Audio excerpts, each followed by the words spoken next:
Arvoisat kuulijat, seuraan huolestuneena, mihin tämä maailma on menossa.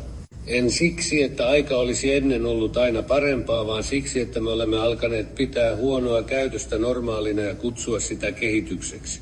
Puhun kiusaamisesta. Ja sanon sen suoraan, kiusaaminen ei ole valitettavaa, se on säälittävää.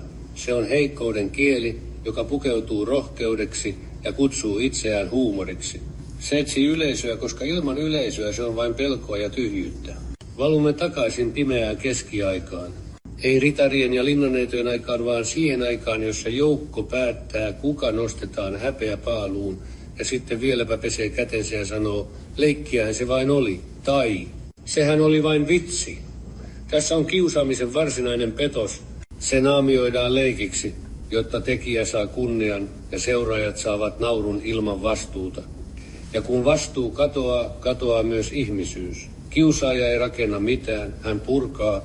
Hän ei nosta itseään taidoilla, vaan painaa toisen alas, jotta näyttäisi hetken pidemmältä, ja seuraajat, he lainaavat selkärankaa siltä, joka huutaa kovimmin. Mutta älkää erehtykö luulemaan, että tämä jää vain yhteen hetkeen, yhteen piiriin, yhteen ikään. Lapset näkevät kaiken. He eivät opi ensiksi sanoja, he oppivat sävyn. He eivät opi ensiksi sääntöjä, he oppivat, mikä on sallittua. He mittaavat maailmaa yhdellä kysymyksellä. Mitä aikuiset hyväksyvät ja mitä he pysäyttävät. Kiusaaminen opitaan silloin, kun se tuottaa hyötyä. Kun se nostaa asemaa, antaa huomion ja tarjoaa helpon pääsylipun joukkoon, se opitaan erityisen nopeasti silloin, kun ympärillä on hiljaisuus.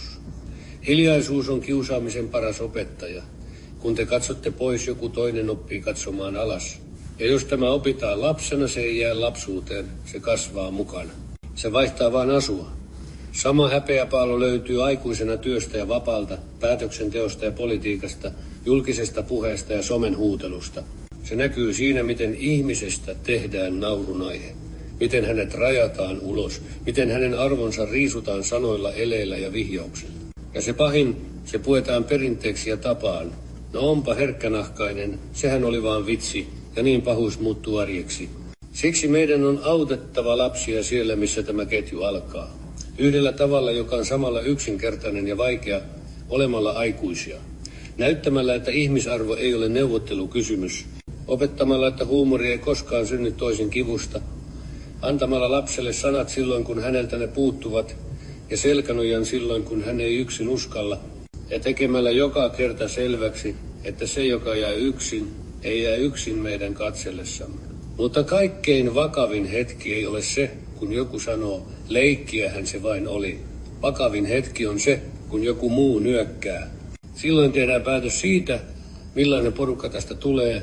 Sen päätöksen jokainen tekee itse, joka kerta katsooko pois vai asettuuko ihmisyyden puolelle.